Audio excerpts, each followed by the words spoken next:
The howling wind carried ice crystals, sharp enough to cut exposed skin. Commander Alexis Frost squinted through the whiteout conditions, her thermal gear barely keeping the killing cold at bay. This was the kind of weather that could claim lives in minutes, not hours. Perfect. Status report. Frost barked into her comm, her voice nearly lost in the storm. All units in position, Commander, came the reply, distorted by static. The Crix patrol is 2 clicks north and closing. Frost allowed herself a grim smile. The aliens had chosen one hell of a time to invade Earth. Climate change's last, bitter laugh had plunged the planet into the worst winter in recorded history. Most of humanity huddled in overcrowded urban centers, rationing dwindling resources. The Crix, towering insectoid warriors with chitinous armor and enough firepower to level cities, had expected an easy conquest. They were wrong. Earth's militaries, weakened by years of climate disasters, fell quickly. But the Crix didn't count on 2 things: human stubbornness and the fact that they were invading a death world. Frost's team was the epitome of that stubbornness. 5 soldiers, barely visible in white thermal gear, blended seamlessly with the snowy landscape. They'd been tracking this Crix patrol for days, waiting for the perfect moment to strike. 3 heavies, 2 scouts, reported Sergeant Maria Garcia, her voice tight with anticipation. They're struggling. One's dragging its leg. Frost nodded, unseen by her team. The cold was getting to the aliens. When the Crix first landed, they steamrolled over Earth's warmest regions. But as they pushed north, following retreating pockets of humanity, things changed. Their armor froze and cracked. Energy weapons malfunctioned in the extreme cold, and those alien bastards discovered they weren't built for sub-zero temperatures. Humans, on the other hand, had millennia of adaptation on their side. "Listen up," Frost said, gathering her team close. "Chen, you're on Overwatch. Garcia, Mackenzie, you're with me for the main assault. Volkov, get ready with that juice of yours." Volkov grinned, patting the makeshift flamethrower strapped to his back. The crazy Russian had cooked up a mixture of napalm and thermite that burned hot enough to melt through Crix armor. They called it frost fire, much to Frost's chagrin. "Remember," she continued, "we hit hard and fast. Their comms are spotty in this weather, but we can't count on that. In and out in 2 minutes. Questions. Silence. Just the wind and the creak of ice." Her team knew the drill. They'd been doing this dance for weeks, whittling down the alien forces 1 patrol at a time. "All right then," Frost said, chambering around in her rifle. The familiar weight was comforting. "Let's go remind these off-world bastards why you don't mess with Deathworlders in their element." As they moved out, Frost marveled at the bizarre turn her life had taken. 6 months ago, she was training soldiers in Arctic warfare, preparing for a world where the poles were strategic hot zones. Now she was leading Earth's last stand against an alien invasion. The Crix patrol came into view, dark shapes against the endless white. Their movements were sluggish, uncoordinated. Frost almost felt sorry for them. Almost. "I got eyes on the targets," Chen's voice whispered in her ear. "Waiting for your go." Frost studied the aliens, noting their patterns. The 2 scouts led the way, their sensor arrays sweeping back and forth. Behind them, the 3 heavies lumbered along, massive energy cannons at the ready. One was definitely struggling, its gait uneven and labored. "Volkov," Frost murmured, "focus on that injured one first. Garcia, Mackenzie, you're on the scouts. I'll handle the other 2 heavies. Chen, you know the drill." A chorus of soft affirmatives rang through the comms. Frost took a deep breath, feeling the icy air burn her lungs. This was the moment that mattered, the thin line between victory and annihilation. Execute. The world erupted into chaos. Chen's rifle cracked, the sound swallowed by the howling wind. One of the scouts dropped, purple blood staining the snow. Before the aliens could react, Volkov's flamethrower roared to life. A stream of liquid fire arced through the air, splattering across the injured heavy. The Cricks screamed, a high, keening sound that set Frost's teeth on edge as the thermite mixture began to eat through its armor. She was already moving, charging toward the remaining heavies. They were turning, bringing their energy cannons to bear, but the cold had slowed their reactions. Frost dropped to one knee, her rifle steady despite the biting wind. 2 quick bursts, aimed at the weak points in their armor they'd discovered through trial and bloody error. The first heavy went down, clutching at its throat where the armor joined flesh. The second managed to fire, the air crackling with energy, but the cold had done its work. Instead of the devastating beam that had leveled cities, it was a weak pulse that dissipated harmlessly.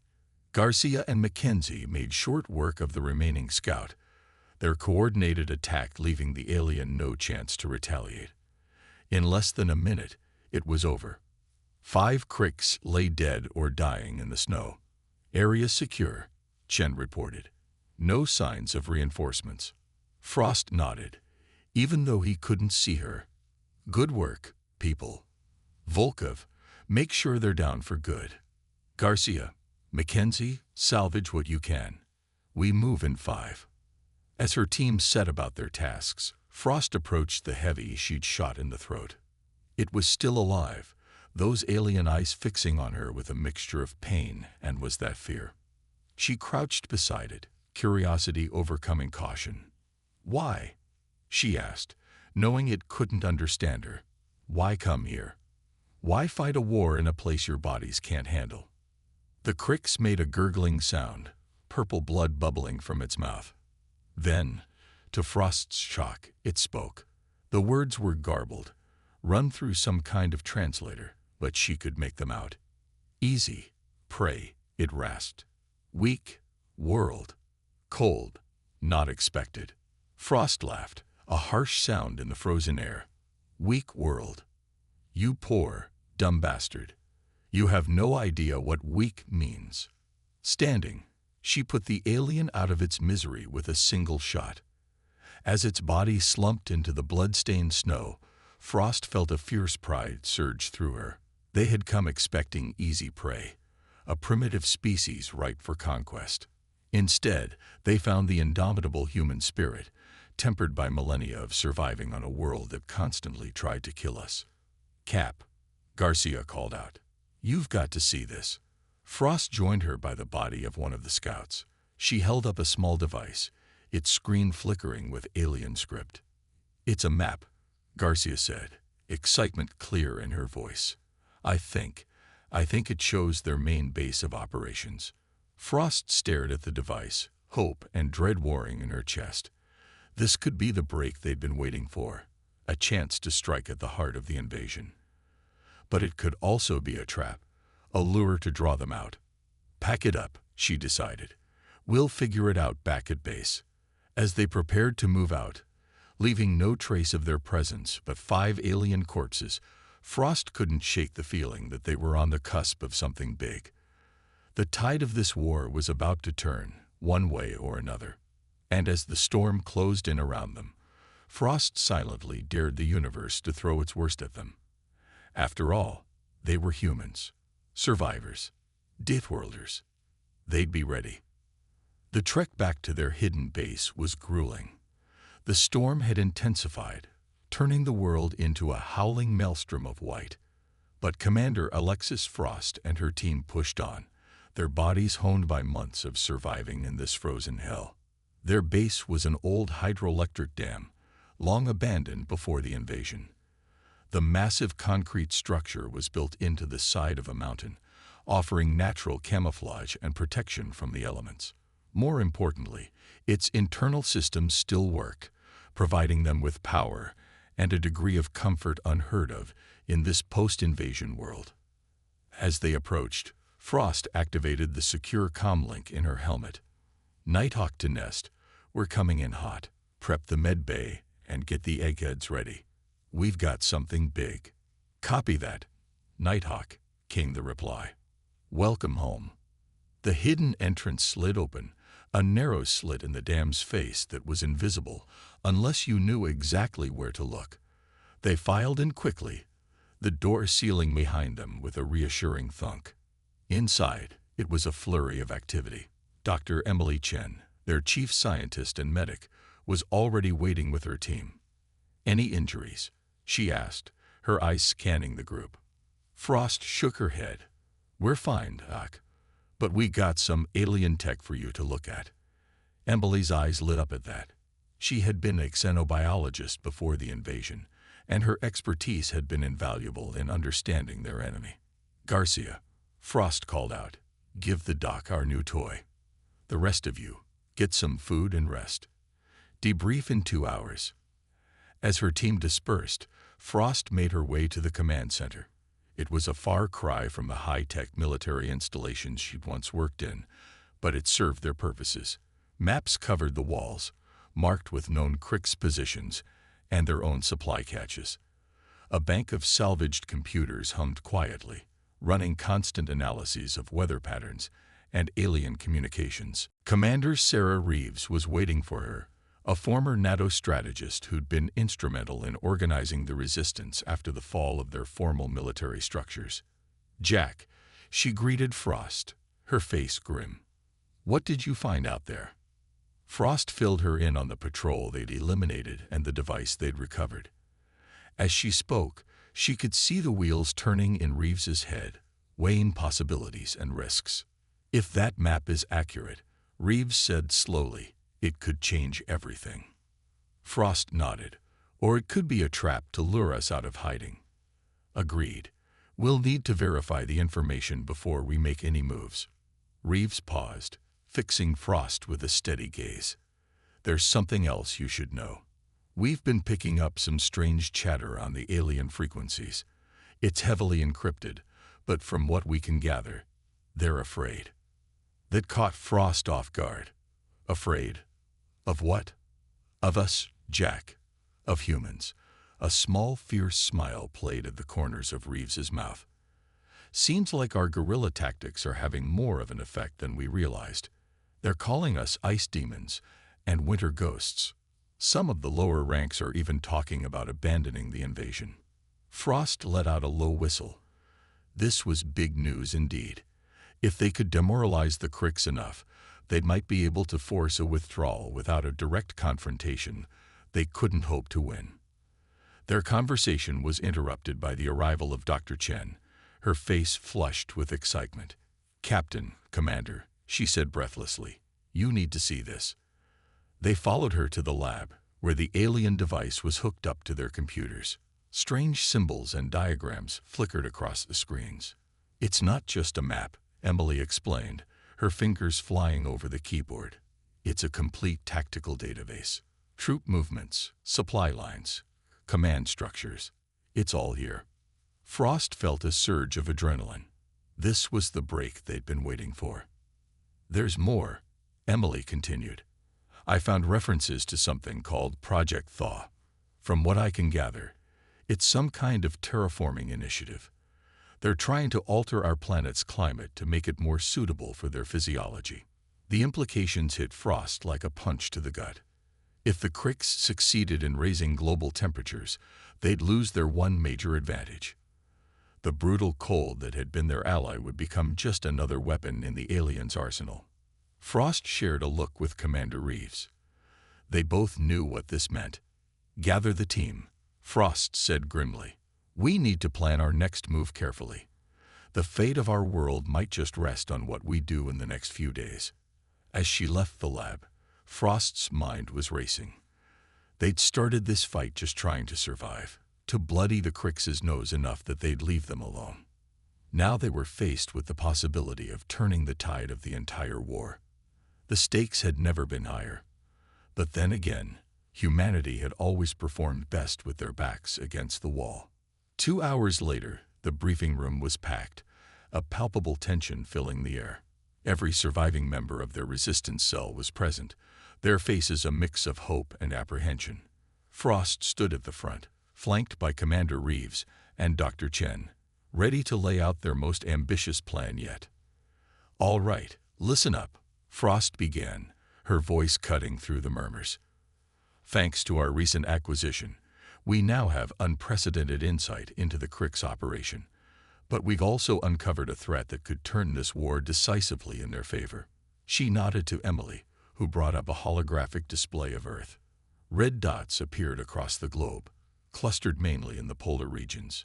These are the locations of what the Cricks call thermal nodes, Emily explained.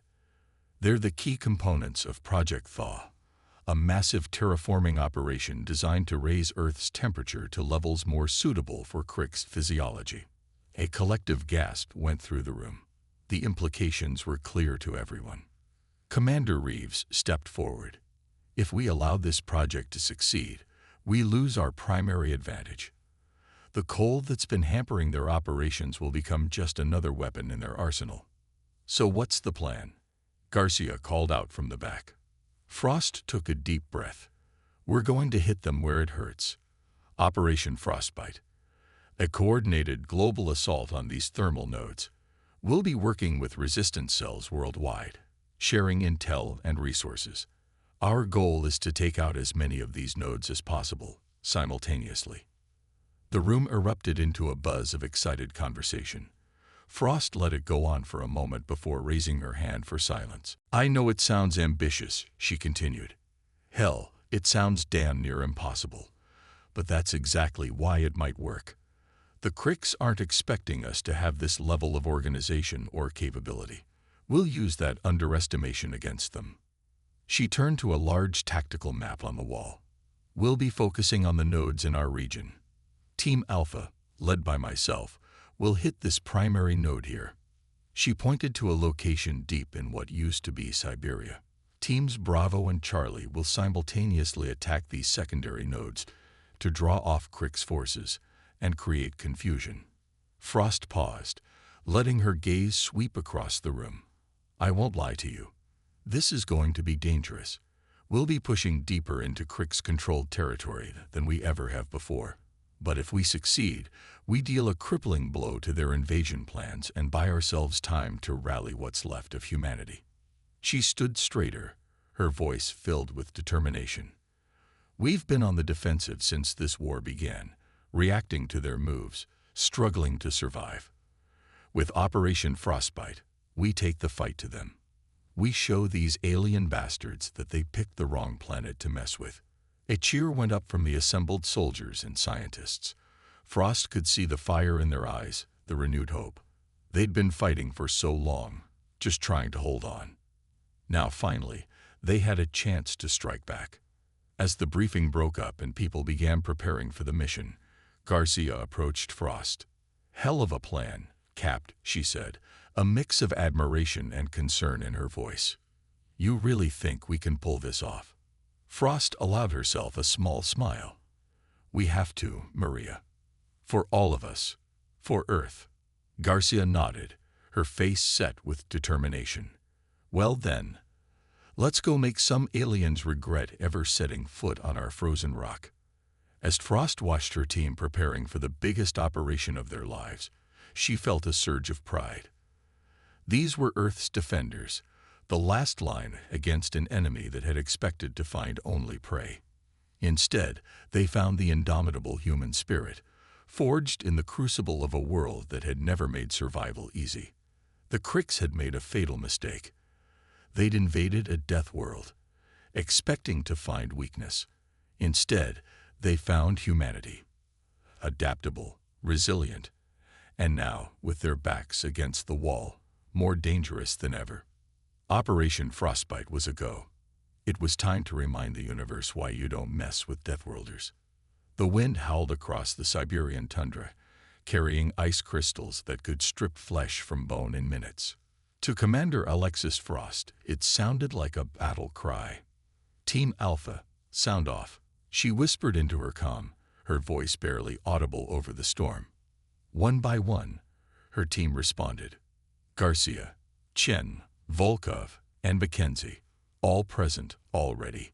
They were 5 kilometers from their target, the primary thermal node of the Cricks' Project Thaw.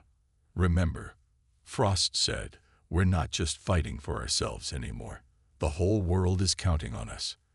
As if to emphasize her point, The comm crackled to life with reports from other teams worldwide. Operation Frostbite was in full swing, with resistance cells striking Crick's positions across the globe. It was humanity's first coordinated offensive since the invasion began. Movement ahead. Chen's voice cut through the chatter. Crick's patrol, heavily armed. Frost's heart raced. They were close. Hold position, she ordered. Let them pass. The team watched in tense silence as the alien forms lumbered by, their insectoid bodies struggling against the bitter cold. Once they were out of sight, Frost gave the signal to move. They crested a rise, and there it was. The thermal node loomed before them, a massive structure of alien metal that seemed to pulse with an inert heat. Steam rose from vents around its base, creating a localized warm zone that was rapidly melting the surrounding ice and snow. My God, Garcia breathed. If they get more of these online. They won't, Frost said firmly. Volkov, you're up. The Russian grinned, hefting his makeshift flamethrower. With pleasure, Commander. But before they could move, alarms blared from the structure. Crick's soldiers poured out, their weapons powering up with an ominous hum. We've been made, Mackenzie shouted. How? Frost's mind raced. Then it hit her, the warm zone. Their body heat must have been detectable in the absence of the usual cold. Change of plans, she barked. Chen, Mackenzie, suppressing fire. Garcia with me. We're going in hot. The world erupted into chaos. Energy beams sizzled through the air as Chen and Mackenzie opened fire from their elevated position. Frost and Garcia charged forward, using the confusion to close the distance.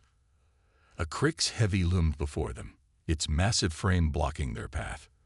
Without breaking stride, Frost dropped and slid on the icy ground, firing up at the alien's vulnerable underside. Purple blood sprayed as the Cricks toppled. They reached the base of the thermal node, the warm air feeling almost suffocating after months in the cold. Garcia quickly attached breaching charges to the main door while Frost provided cover. Fire in the hole, Garcia yelled. The explosion rocked the structure, and they plunged into the smoke-filled interior. Inside, it was like entering an alien world. The air was hot and humid, filled with a chittering sound that set Frost's teeth on edge. Consoles lined the walls, covered in symbols they couldn't read. Any idea how to shut this thing down? Frost asked, her eyes scanning for threats. Garcia shook her head. Not a clue. But I bet if we blow up enough of it, that'll do the trick. A high-pitched whine filled the air, and Frost tackled Garcia to the ground just as an energy beam seared the air where they'd been standing. A Crick scientist, smaller than the soldiers, but no less deadly, emerged from behind a bank of equipment. Frost's rifle barked, and the alien fell. But more were coming. The chittering grew louder, accompanied by the heavy footfalls of Crick's soldiers. We're running out of time, Frost growled. Start planting charges. I'll hold them off. As Garcia worked, Frost took up a defensive position. The first Cricks to round the corner met a hail of gunfire. The second managed to return fire, its energy weapon scorching the wall inches from Frost's head. The firefight was intense but brief. Frost's superior training and the Cricks' unfamiliarity with close-quarters combat in their own environment gave her the edge. But she knew it was only a matter of time before they were overwhelmed. Charges set, Garcia called out. We need to move. They sprinted for the exit, the sounds of pursuit close behind. As they emerged into the cold air, Frost saw that the situation outside hadn't improved. Chen and Mackenzie were pinned down, and Volkov was locked in close combat with a Crick's heavy, his flamethrower discarded in favor of a wicked-looking knife. Everyone, fall back, Frost ordered. Volkov, disengage now. The Russian looked up, nodded, and with a move that seemed impossible for a human, slipped out of the Cricks' grasp and sprinted towards them. They ran, energy beams cutting through the air around them. The cold, which had been their enemy for so long, now felt like an ally, slowing their pursuers. When they were clear, Garcia hit the detonator. The explosion was massive, lighting up the dark Siberian sky like a second sun. The thermal node collapsed in on itself, taking a good number of cricks with it. As the team regrouped, catching their breath, Frost's comm crackled to life. It was Commander Reeves. "Frost, do you copy? What's your status?" "Target destroyed," Frost reported, allowing herself a small smile. "How are the other teams faring?" There was a pause, and when Reeves spoke again, her voice was tight.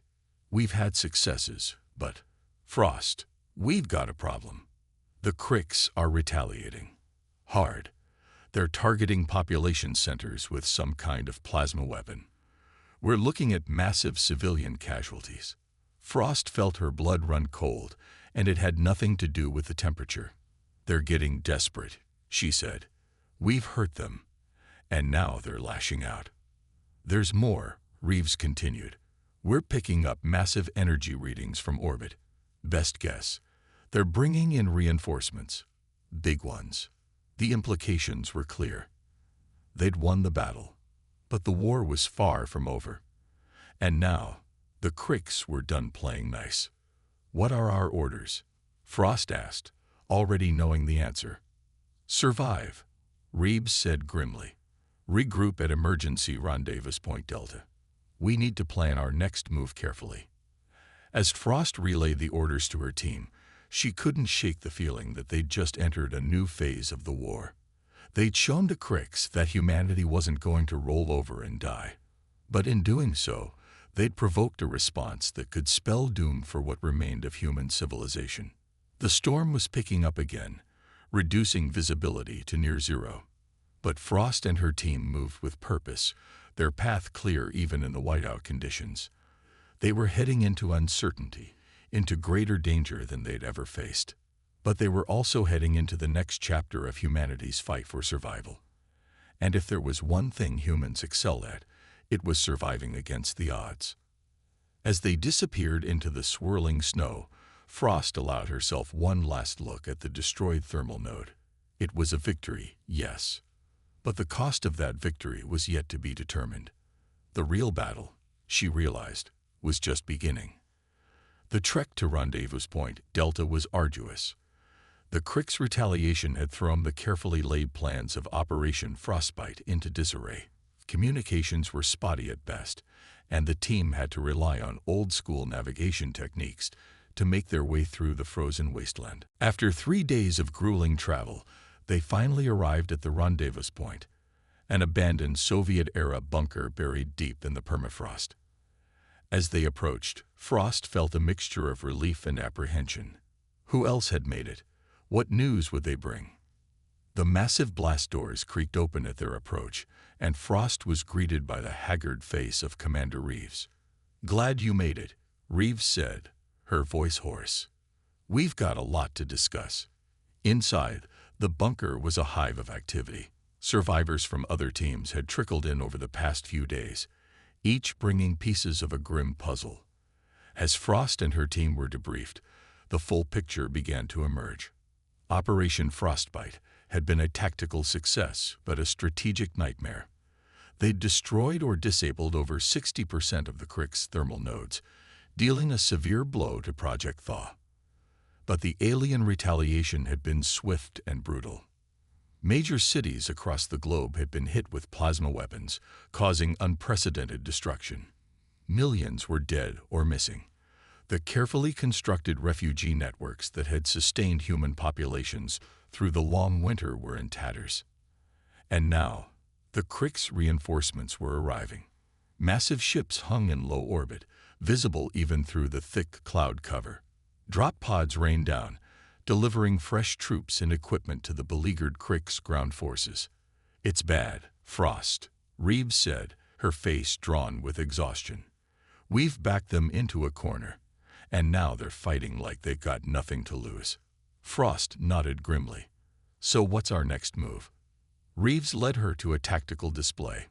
"We've got one card left to play." During the attack on their command and control center in what used to be Panama, one of our teams managed to retrieve this. She held up a small crystalline object that pulsed with an inner light. It's some kind of data storage device. Our eggheads have been working around the clock to decrypt it. They think it might contain the location of the Crick's main ship, the one coordinating this whole invasion. Frost's eyes widened. If we could take that out. Exactly. Reeves nodded. It's a long shot, but it might be our only chance to end this war before the Cricks simply overwhelm us with numbers. As they discussed the possibilities, an alarm blared through the bunker. A frantic technician rushed up to them. "Commanders, we're picking up a transmission. I think it's from the Cricks." They hurried to the communications center, where a scratchy, alien voice was coming through the speakers. It took a moment for the translation software to kick in. "Your futile resistance ends now. You have proven yourselves worthy adversaries, but the game is over. Surrender now, and we will spare what remains of your species. Continue to fight, and we will scorch your world until nothing remains but ash and memory. You have one planetary rotation to decide. Choose wisely, humans." The transmission cut off, leaving a heavy silence in its wake. Frost and Reeves shared a look. They both knew what this meant. The Cricks were offering a chance for survival, but at the cost of everything that made humanity what it was. Their freedom, their identity, their very essence as a species. "Well," Frost said, breaking the silence, "I guess we got some planning to do." Reeves nodded, a fierce light in her eyes. "Indeed we do. It's time to show these aliens what happens when you back Dithworlders into a corner." As the bunker erupted into a flurry of activity, Frost felt a strange calm settle over her. The next 24 hours would determine the fate of humanity. But looking around at the determined faces of her fellow survivors, she knew one thing for certain. They weren't going down without one hell of a fight. High Commander Zexkara stood before the vast view screen, his compound eyes reflecting the blue and white orb of Earth. The planet that was supposed to be their new home, their salvation, had become a frozen nightmare. "Status report," he chittered, his mandibles clicking with irritation. Sub-Commander Vexlor approached, her exoskeleton bearing the scars of recent combat. "High Commander, the situation is problematic. The humans' Operation Frostbite has set back Project Thaw by an estimated 47 solar cycles. Our ground forces are reporting significant losses, and morale is at an all-time low." Zexkara's antennae twitched in annoyance. How had it come to this? When they first arrived, the invasion had gone according to plan. The humans' militaries fell quickly, their cities crumbled, and victory seemed assured. But then came the cold. "And what of the ultimatum?" he asked, turning to face his subordinate. "No response yet, High Commander, but our sensors detect increased activity in several hidden human strongholds. It appears they are preparing for something." Of course they were. These humans, these Deathworlders, never knew when to give up. It was simultaneously infuriating and fascinating. Zexkara moved to a holographic display of Earth, studying the patterns of human resistance. Have the Science Division made any progress in understanding how they survive in these conditions? Vexlor hesitated. "Some, High Commander. It appears the humans have a remarkable ability to adapt to extreme environments. Their bodies can generate heat internally, and they've developed technologies to withstand the cold that our own engineers are struggling to replicate." "Incredible," Zexkara murmured, almost to himself. "In all our conquests across 100 worlds, we've never encountered a species quite like this." He remembered the first time he'd witnessed human resilience firsthand. It was during the early days of the invasion, in a region the humans called Siberia. A small group of human soldiers, hopelessly outgunned, had managed to destroy an entire Kriegs battalion. Not through superior firepower or tactics, but through sheer bloody-minded determination and an uncanny ability to use the harsh environment to their advantage. At first, Zexkara had dismissed it as a fluke, but as the invasion progressed and Earth's climate plunged into an unprecedented winter, he began to understand. The humans weren't just surviving in this frozen wasteland. They were thriving. High Commander, Vexilor interrupted his thoughts. There's something else. The humans, they're not just fighting us. They're adapting our technology, improving upon it. The weapon they used to destroy our thermal nodes. It was based on our own plasma technology, but modified to work in extreme cold. Zexkera's mandibles clicked rapidly, a sign of deep thought among the Cricks. Fascinating. In trying to terraform this world, we may have inadvertently created the perfect breeding ground for an even more formidable species. He turned back to the view screen, watching as another storm system swirled across Earth's surface. The planet was beautiful in its hostility, much like its inhabitants. "What do you recommend, High Commander?" Vexilor asked, her tone cautious. Zexkera was silent for a long moment. When he spoke, his voice was filled with a mixture of resignation and admiration. "Prepare the fleet for emergency evacuation protocols." Vexilor's antennae shot up in surprise.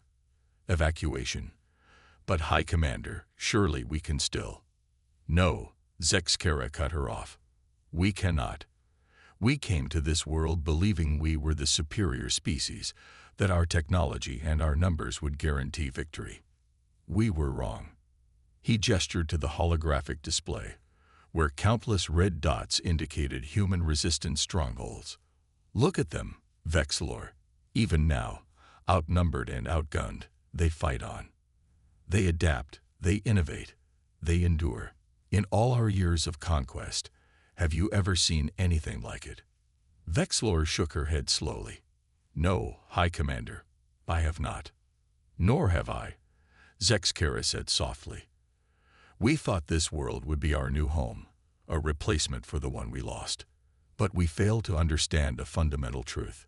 This world already has a dominant species, one that has earned its place through countless generations of struggle against a planet that seems determined to kill them." He turned to face his sub-commander, his compound eyes gleaming with a newfound respect. "The humans call their world a death world, Vexilor, but I'm beginning to think that we are the ones unprepared for its challenges. What shall I tell the fleet, High Commander?" Zexkera's mandibles clicked decisively. Tell them we have encountered a species worthy of our respect and our fear. We will withdraw, but we will watch. The humans have proven themselves to be far more than we anticipated. Perhaps in time, we may return not as conquerors, but as equals." As Vexilor hurried off to relay the orders, Zexkera turned back to the view screen. He watched as another massive storm system formed over what used to be called North America. In his mind's eye, he could see the humans down there, not just surviving but thriving in conditions that had brought the mighty Cricks to their knees. For the first time since the invasion began, High Commander Zexkera felt something he had never experienced before: doubt. Not in his abilities or his species, but in the very notion of their superiority. The humans had taught the Cricks a valuable lesson, one paid for in blood and sacrifice on both sides. They had shown that true strength lay not in technology or numbers, but in the ability to adapt, to endure, to face impossible odds with unwavering determination. As he gave the final order to begin the evacuation, Zexkera made a silent promise.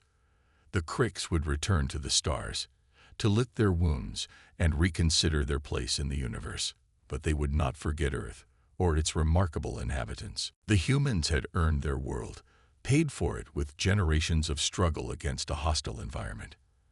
And in doing so, they had become something the Cricks had never encountered before, a species that could not be conquered, only respected. As the first Cricks ships began to lift off from Earth's surface, Zexkera felt a strange mix of emotions: regret for the lives lost in a war that should never have been fought, admiration for a species that had proven far more resilient than anyone could have imagined, and most surprisingly, hope. Hope that one day the Cricks and humans might meet again, not as enemies, but as fellow survivors in a harsh and unforgiving universe. For now, though, it was time to leave. Earth belonged to the humans. They had more than earned it. The last thing Zexkera saw as his ship broke through Earth's atmosphere was a brilliant aurora dancing across the planet's poles. It was beautiful, deadly, and uniquely Earth, much like the humans themselves. As the blue planet receded into the distance, Zexkera knew that the galaxy would never be the same. The humans would emerge from this conflict stronger, more united, ready to take their place among the stars. And the Krix. They would carry with them the lessons learned on that frozen death world, lessons that would reshape their entire civilization. The invasion of Earth had failed. But in that failure, both species had gained something far more valuable than conquest, a new understanding of their place in the cosmos, and the knowledge that they were not alone in facing its challenges. As the Krix fleet disappeared into the depths of space, Earth continued its lonely orbit around its star. On its surface, battered but unbroken, humanity began the long process of rebuilding. They had faced their greatest challenge and emerged victorious, proving to themselves and to the galaxy at large that they were, indeed, the ultimate survivors. The Deathworlders had won, and the universe would never be the same. Commander Alexis Frost stood atop the ruins of what was once the Krix's primary thermal node, her eyes scanning the horizon. The perpetual storm that had become Earth's new normal was finally showing signs of abating. Weak sunlight pierced through gaps in the cloud cover, casting long shadows across the snow-covered landscape. It had been 6 months since the Krix's sudden withdrawal. 6 months of uncertainty, of waiting for the other shoe to drop. But it never did. The aliens were gone, leaving behind a changed world and a transformed humanity. Quite a view, isn't it? Frost turned to see Dr. Emily Chen approaching, her breath forming small clouds in the frigid air. The scientist had traded her lab coat for cold weather gear, a change symbolic of how their entire society had adapted. It's something, Frost agreed. Hard to believe it's over. Chen nodded, her eyes distant. Is it, though? Over, I mean. Frost understood the question beneath the question. The Krix were gone, yes, but Earth was forever altered. The climate change that had been slowly reshaping their world had been accelerated by the alien invasion and their terraforming attempts. The new ice age that gripped the planet showed no signs of receding. It's a new chapter, Frost said finally. The war might be over, but the fight for survival, that's just beginning. They stood in silence for a moment, watching as a group of workers below used salvaged Krix technology to clear a path through the snow. The irony wasn't lost on Frost. The very tools meant to destroy them were now aiding in humanity's recovery. Commander, a voice crackled over Frost's comm. You're needed in the command center. It's urgent. Frost and Chen shared a look before hurrying back to the repurposed Krix structure that now served as their base of operations. Inside, banks of computers hummed, a mixture of human and alien technology working in unlikely harmony. Commander Sarah Reeves was waiting for them, her face a mix of excitement and apprehension. We've decoded more of the Krix data archives, she said without preamble. And, well, you need to see this for yourselves. She led them to a central holographic display. With a few quick commands, a 3D image of the galaxy sprang to life, dotted with countless stars and planets. This, Reeves said, pointing to a small cluster of systems, is us, Earth and our neighboring stars. She then gestured to a much larger section of the map, highlighted in red. And this is Krix-controlled space, or at least it was. Frost leaned in, her brow furrowed. Was? Reeves nodded. According to the data, the Krix were running from something. Some kind of catastrophic event in their home systems forced them to seek out new worlds to colonize. Earth wasn't their first choice. It was their last hope. The implications hit Frost like a physical blow. You're saying we didn't just fight off an invasion. We defeated a desperate, dying empire, Chen finished, her voice filled with awe. One that had already lost everything once before. Reeves manipulated the display, zooming in on Earth. There's more. The Krix left behind more than just abandoned technology. They left knowledge. Star charts, faster-than-light travel theories, terraforming techniques, enough to jumpstart humanity's leap into the stars by centuries. Frost felt a wave of vertigo that had nothing to do with the holographic display. In the span of a few years, humanity had gone from fighting for survival on their own world to standing on the threshold of becoming an interstellar species. So what do we do with this information? Chen asked, her scientific mind already racing with possibilities. Frost was quiet for a long moment, her eyes fixed on the tiny blue dot that represented Earth. When she spoke, her voice was filled with determination. "We do what humanity has always done," she said. "We adapt. We survive. We thrive." She turned to face Reeves and Chen, her expression fierce. The Cricks came here looking for a new home, and instead, they found something they never expected.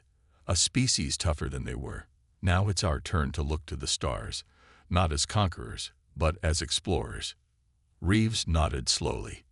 "It won't be easy. We've got a planet to rebuild, a climate to stabilize, and a galaxy to explore," Chen added, unable to keep the excitement from her voice. Frost allowed herself a small smile. "Exactly. We'll use the Cricks' technology to help heal our world. We'll adapt their terraforming techniques to start pushing back this ice age. And then," she gestured to the star map, "then we'll see what's out there." As if on cue, an alert sounded from one of the nearby consoles. A technician called out, "Commander, we're picking up an energy signature from the old Cricks landing site in Australia." They rushed to the console, watching as data streamed across the screen. "It's some kind of beacon," the technician explained. "It just activated, and it's broadcasting a message." "Let's hear it," Frost ordered. The room fell silent as a familiar chittering filled the air, followed by the mechanical tones of a translation system. "People of Earth," the voice of High Commander Zexkera echoed through the command center. "If you are receiving this message, it means you have not only survived but have begun to unlock the knowledge we left behind. Know that our departure was not an act of defeat, but one of respect." The message continued, explaining the Cricks' history, their desperate flight across the stars, and their ultimate realization that Earth and its people were far more than they had initially believed. "We may have sought to conquer your world," Zexkera's voice concluded, "but in truth, you have conquered us, not through force of arms, but through your indomitable spirit and your ability to thrive in conditions that brought our mighty empire to its knees. We leave you now, not as defeated foes, but as humbled admirers. The stars await you, humans. May you find in them the home and purpose that eluded us." As the message ended, a profound silence fell over the command center. Frost looked around, seeing the impact of the words reflected on every face. They had done more than survive an alien invasion. They had earned the respect of a species far more advanced than their own. "Well," Frost said, breaking the silence, "I guess we've got work to do." In the months and years that followed, humanity rose to the challenge with characteristic determination. The climate crisis that had once threatened to destroy them became the catalyst for unprecedented global cooperation. Crick's terraforming technology, adapted by Earth scientists, began the slow process of stabilizing the planet's weather patterns. Cities rose from the ice, marvels of engineering that combined human ingenuity with alien tech. The population, once huddled in overcrowded urban centers, spread out across the newly reclaimed lands, and all the while, their gaze turned increasingly to the stars. The first human faster-than-light ship launched 5 years after the Crick's departure. Named Phoenix, it carried with it the hopes and dreams of an entire species. As it disappeared into the depths of space, humanity held its collective breath, wondering what wonders and challenges awaited them among the stars. Commander Alexis Frost, now Admiral Frost of Earth's fledgling star fleet, watched the launch from the orbital station that had once been the Crick's command ship. As the Phoenix vanished in a flash of light, she felt a profound sense of pride and hope. They had faced extinction and emerged stronger. They had stared into the abyss of an endless winter and found within themselves the fire to not just survive, but to thrive. And now they were taking their first steps into a vast and unknown galaxy. The invasion that was meant to end humanity had instead propelled them to the stars. The Deathworlders of Earth, tempered by adversity and hardened by struggle, were ready to take their place in the cosmic arena. As Frost looked down at the blue and white marble of Earth, she smiled. The Cricks had come seeking a new home, only to discover that they had stumbled upon something far more precious, a species that embodied the very spirit of survival, adaptation, and relentless determination. The ice age that gripped Earth was slowly receding, but its lessons would remain. Humanity would carry with them the strength forged in that frozen crucible, a strength that would serve them well in the adventures and challenges that lay ahead. The Deathworlders had not just survived, they had triumphed, and the galaxy would never be the same.